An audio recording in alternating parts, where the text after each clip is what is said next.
시어머니와의 관계에서 늘 존중받지 못한다고 느낍니다.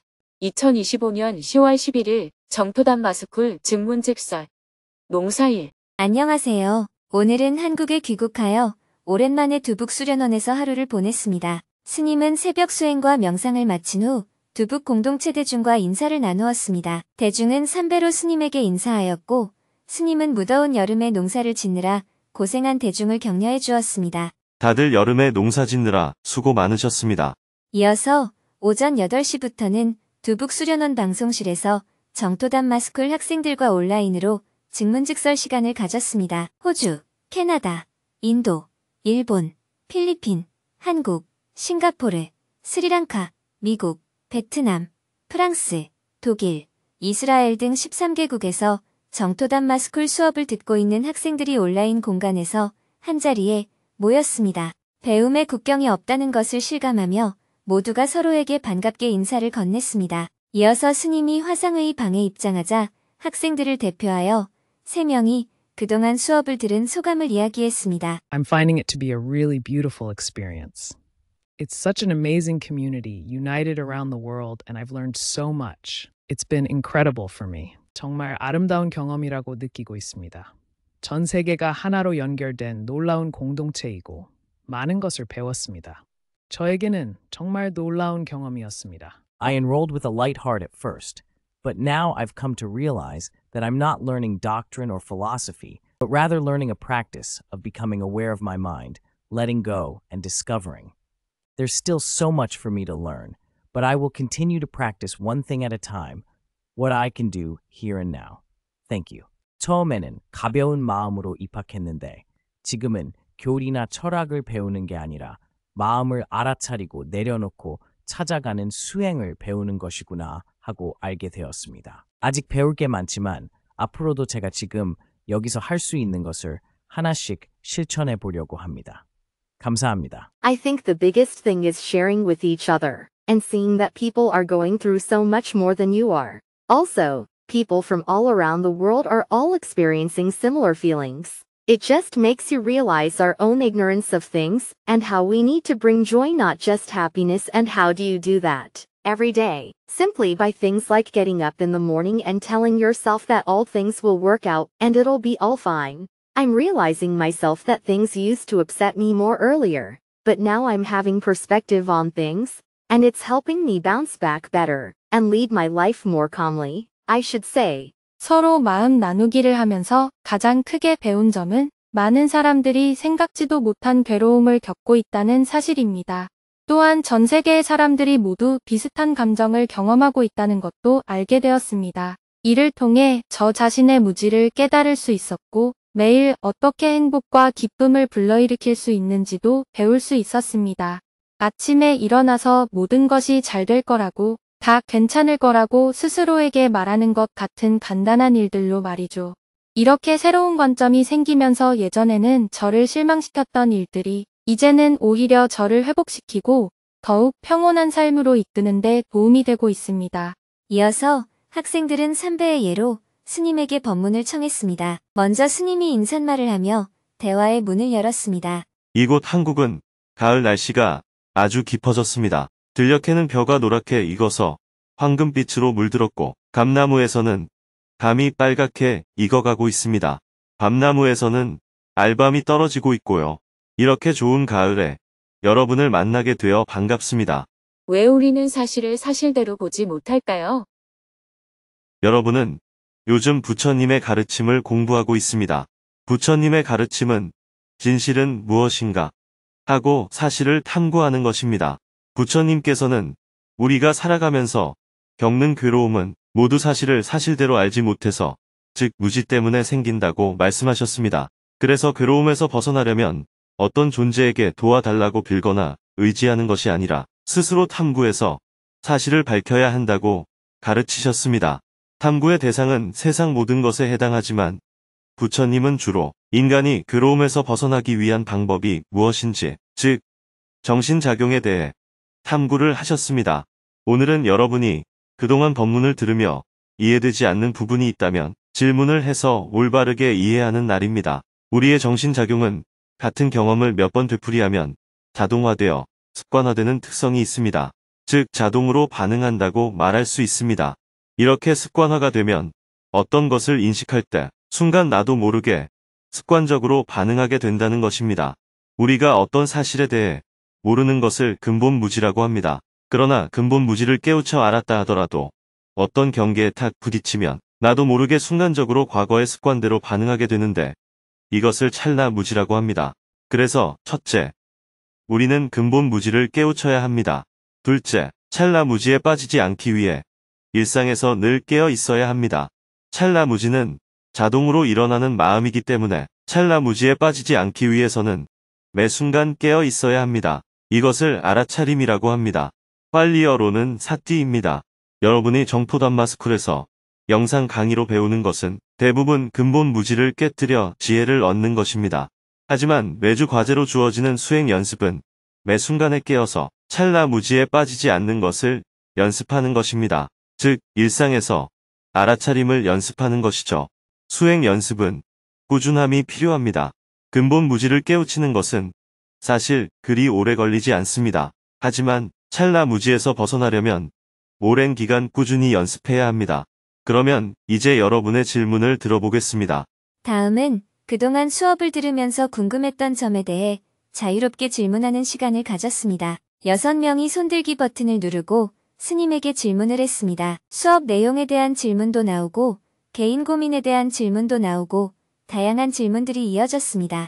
그중 한 명은 결혼 생활 내내 시어머니에게 존중받지 못한다는 고민을 털어놓았습니다. 시어머니와의 관계에서 늘 존중받지 못한다고 느낍니다.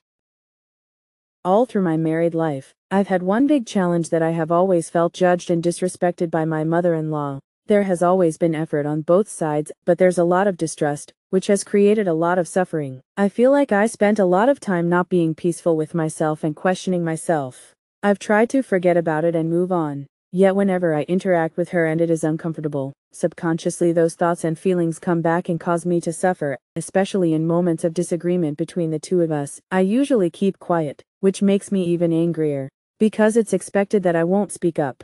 Can you guide me on how to analyze and find the root cause of my suffering, or help me think more deeply about this? 결혼 생활 내내 시어머니께 판단받고 존중받지 못한다는 큰 고민이 있었습니다. 양측 모두 노력해왔지만 깊은 불신이 쌓여 많은 고통을 겪었습니다. 스스로와 화해하지 못한 채 끊임없이 자책하는 시간을 보냈습니다. 잊고 넘어가려 애썼습니다. 그런데 시어머니와 대화할 때마다 불편하고 무의식적으로 그 생각과 감정이 되살아나 고통을 겪습니다. 특히 의견이 맞지 않을 때면 저는 보통 침묵을 지키는데 그로 인해 더욱 화가 납니다. 제가 아무 말도 하지 않을 거라고 당연시 여겨지기 때문이죠. 제 고통의 근본 원인을 분석하고 찾아내는 방법에 대해 조언해 주시거나 이 문제를 더 깊이 생각할 수 있도록 도와주실 수 있을까요? 질문하신 내용은 근본적으로는 부모와 자식이 어떤 관계를 유지해야 하느냐 하는 것에 대한 문제입니다. 부부는 자식을 낳아 키웁니다. 자기 뱃속에서 낳아 자기가 키웠기 때문에 부모, 특히 엄마로서는 자식이 내 것이다 하는 생각이 아주 강합니다. 그러나 자연의 원리에서 본다면 자식은 성년이 되면 독립하여 독자적으로 생활합니다. 이때 어미와 새끼, 부모와 자식이라는 특별한 관계는 더 이상 유지되지 않습니다. 이제 자식은 또 다른 암컷이나 수컷을 만나서 새로운 가정을 꾸리게 됩니다. 자식이 어릴 때는 부모와 자식이라는 가족관계가 성립하지만 자식이 성인이 되면 그들 또한 부부라는 새로운 가족관계를 형성하게 되는 것입니다. 그런데 인간은 정신적인 집착으로 인해 자식이 성년이 되었음에도 내 자식이다 하는 생각을 계속 유지합니다. 그 자식이 다른 여자나 남자를 만나 가족을 이루어도 부모는 여전히 내 자식이다 하고 집착하는 것입니다. 이런 경우 한 남자에게 두 여자가 생기게 되는 거예요. 엄마라는 여자와 아내라는 여자가 관계 맺게 되는 것입니다. 엄마는 내 자식이다 하는 측면에서 관여하고 부인은 내 남편이다 하는 측면에서 관여하게 됩니다. 심리적으로만 보면 이는 마치 한 남자가 제1부인, 제2부인을 둔 거나 마찬가지입니다. 그래서 두 사람 사이에서는 갈등이 생길 수밖에 없습니다. 제1부인과 제2부인 두 사람의 위치는 동등하므로 갈등이 생기더라도 동등한 입장에서 생깁니다. 그러나 엄마와 아내라는 입장에서 보면 엄마가 더 강한 힘을 가지고 관여하게 됩니다. 그래서 며느리 입장인 질문자가 억압을 받는 관계가 성립하는 겁니다. 특히 가족 관계가 강한 아시아 문화권에서 결혼한 젊은 여성이 고통을 많이 겪게 됩니다. 부모와 자식의 관계가 느슨한 서양 문화에서는 고통을 덜 느낍니다. 하지만 고통을 느낀다는 점에서는 큰 차이가 없습니다. 질문자도 아들이 있고 그 아들이 앞으로 결혼해서 며느리가 생긴다면 어떻게 될까요? 아들을 남처럼 바라보고 너희들끼리 알아서 살아라 하고 딱 잘라서 말할 수 있는지, 며느리에게 왜 내 아들에게 이렇게 하느냐 하고 관여하지 않을 수 있는지 한번 살펴보십시오. 며느리가 이 사람은 내 남편이야 하는 생각이 강할까요? 시어머니가 이 사람은 내 아들이야 하는 생각이 더 강할까요? I think that both are equally important. 저는 둘 다 중요하다고 생각합니다. 보통은 이 사람은 내 아들이야 하는 시어머니의 생각이 훨씬 더 강합니다. 왜냐하면 질문자는 어쩌다가 남편을 만나서 결혼한 사람이지만 시어머니는 자기가 낳고 키운 아들이기 때문입니다. 질문자가 우리 남편은 괜찮은 사람이라고 생각하는 수준이라면 시어머니는 내 아들은 굉장히 훌륭하다라고 생각할 정도로 아들에 대한 애착이 큽니다. 그렇기 때문에 질문자는 이런 시어머니의 마음을 이해하고 시어머니에게 두 가지 마음을 가져야 합니다. 첫째, 이렇게 좋은 아들을 낳고 키워서 저한테 주셔서 감사합니다. 이런 마음을 가져야 합니다. 왜 우리 가정 일에 사사건건 시어머니가 관여하느냐 라고 생각하지 말고 항상 시어머니에게 감사하는 마음을 가져야 합니다. 둘째, 제가 시어머니한테서 아들을 빼앗아가서 죄송합니다. 이런 마음을 가져야 합니다. 부모는 자식이 잘 될수록 내가 낳았다, 내가 키웠다 하는 생각이 크고 그에 따른 보상 심리를 갖게 됩니다. 그런데 아들이 다른 여자와 결혼을 하더니 그 낯선 여자에게 모든 사랑을 주니까 시어머니 입장에서는 아들을 뺏긴 기분이 들 수 있습니다. 의식적으로는 우리 아들이 결혼해서 좋다라고 생각하면서도 무의식 세계에서는 자기가 소중히 여기던 것을 빼앗긴 마음이 늘 자리 잡고 있습니다. 그렇기 때문에 시어머니가 약간 짜증을 내더라도 죄송합니다라고 말해야 합니다. 이렇게 감사합니다와 죄송합니다 하는 두 가지 마음을 내면 시어머니의 어떤 말에도 상처를 입지 않고 관계를 유지할 수 있습니다. 즉, 이 사람은 내 남편이다라는 나의 소유관념보다 이 사람은 내 아들이다라는 시어머니의 소유관념이 훨씬 더 강하다는 것을 인정하고 이해해야 합니다. 그리고 시어머니가 내 남편에게 뭐라고 할 때도 자기 아들을 자기 마음대로 하는 거니까 시어머니 알아서 하십시오. 저는 당신 아들을 빌려 쓰고 있습니다. 이런 마음가짐으로 살면 특별히 문제될 게 없습니다. 아시아 문화권에서는 부모가 자식의 삶에 관여하는 것을 전통적으로 당연시해왔습니다. 그래서 이런 갈등이 당분간 계속 이어질 수밖에 없습니다. 그러나 질문자는 이런 경험을 해봤으므로 앞으로 자기 아들이 성인이 되면 아들의 삶에 일체 관여를 안 하고 결혼을 해도 거기에 대해서 일절 간섭하지 않는 자세를 가져야 합니다. 그런데 질문자도 막상 해보면 쉽진 않을 겁니다. 감사합니다. 계속해서 질문들이 이어졌습니다. 세상에는 분명 부당한 일도 있는데 그럴 때 분노는 잘못된 감정인가요? 욕망이 괴로움을 만든다면 애초에 욕망을 갖지 말아야 하나요? 아니면 집착하지 않으면 되나요? 불교의 중도는 예술의 기쁨이나 창작의 고통 같은 감정들을 어떻게 설명하나요? 누군가 명백히 잘못된 행동을 할 때 부정적인 감정을 느끼는 것은 정당하지 않나요? 아인슈타인의 상대성 이론과 사주팔자에는 공간과 시간의 관점에서 어떤 공통점이 있을까요? 대화를 나누다 보니 어느덧 마칠 시간이 되었습니다.